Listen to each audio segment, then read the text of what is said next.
Hello everyone, आज फिर एक बार फिर से मिले। आज का हमने कहा था कि अगले टॉपिक में हम यूनिसेलुलर मल्टीसेलुलर का डिफरेंस माइक्रोस्कोप का कवर करेंगे। तो आज के इस लेक्चर में सब कुछ कवर करने वाले हैं। सबसे पहले हम लोग यूनिसेलुलर मल्टीसेलुलर देख रहे हैं। देखिए, यूनि का मतलब होता है सिंगल, सेलुलर का मतलब होता है सेल, यहाँ पे मल्टी मतलब मल्टीपल सेल। ठीक है, ये ऑर्गेनिजम्स होते हैं यूनिसेलुलर ऑर्गेनिज्म, वो एक सेल के बने होते हैं यहाँ पे, जबकि मल्टी सेलुलर ऑर्गेनिज्म जो होते हैं एक सेल से ज़्यादा के बने होते हैं। और इनमें जैसे देखिए मल्टी सेलुलर ऑर्गेनिज्म में डिवीजन ऑफ लेबर होता है। जैसे अगर मान लीजिए एक सेल मिली, ग्रुप कर ली, ग्रुप करके टिश्यू बनाया, टिश्यू से ऑर्गन बनाया, ऑर्गन से ऑर्गन सिस्टम बनाया, फिर एक ऑर्गेनिज्म बना। ये ग्रुपिंग हुई। मल्टी सेलुलर में तो एक ही सेल है तो सब फंक्शन उसी को परफॉर्म करना पड़ता है।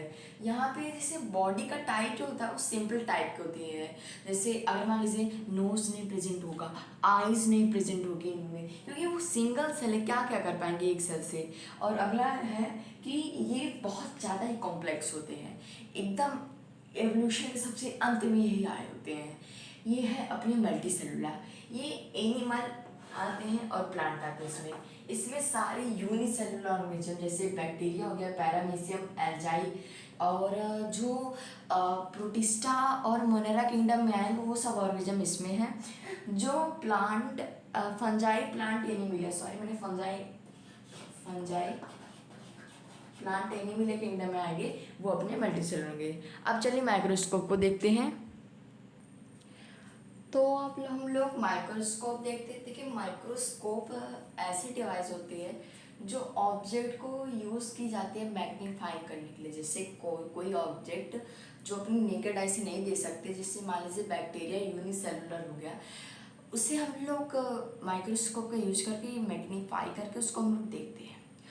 Device use to magnify the small object which not able to sense with naked I.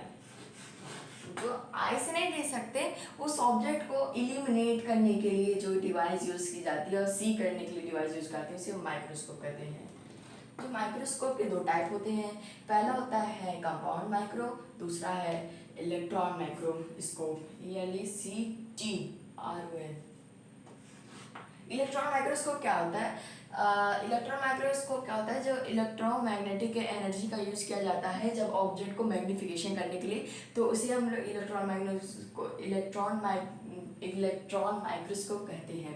Brightness, इसका ब्राइटनेस यानी कि इसके एनर्जी का सोर्स कौन है, इससे देखने के लिए का सोर्स कौन है, इसके देखने का सोर्स है इलेक्ट्रॉन और इलेक्ट्रिसिटी। ठीक है, डिस्कवर किए थे दो पेयर के साइंटिस्ट, जिसका नाम था नॉर एंड रस्काल, 1939 में। ठीक है, अब यहाँ पर आते हैं कंपाउंड माइक्रोस्कोप। ये थोड़ा प्रिमिटिव टाइप के माइक्रोस्कोप होते हैं। Lens use for magnification, magnification के लिए लेंस यूज की जाती है। इसका इल्यूमिनेशन का सोर्स है वो है सन को यूज किया था इल्यूमिनेशन करने के लिए। पहली बार first microscope was discover by, पहली बार माइक्रोस्कोप जो की था वो कंपाउंड बनाए थे जैक्रिस जेंसेन ने पहली बार 1590 में अपने एक माइक्रोस्कोप तैयार किया था, वो भी कंपाउंड था। उसके बाद फर्दर अपने आए हुक ने भी अपना माइक्रोस्कोप बनाया था, अपना एबी लीवनहॉक ने भी अपना माइक्रोस्कोप बनाया था। तो इस लेक्चर में हमने ये सबको देख लिया है। अब अगले लेक्चर में हम लोग मिलेंगे, स्ट्रक्चर ऑफ सेल पूरा कवर करेंगे, ऑर्गेनल देखेंगे, प्लाज्मा मेम्ब्रेन, सब कुछ देखने वाले हैं। So thank you and good learning, bye bye.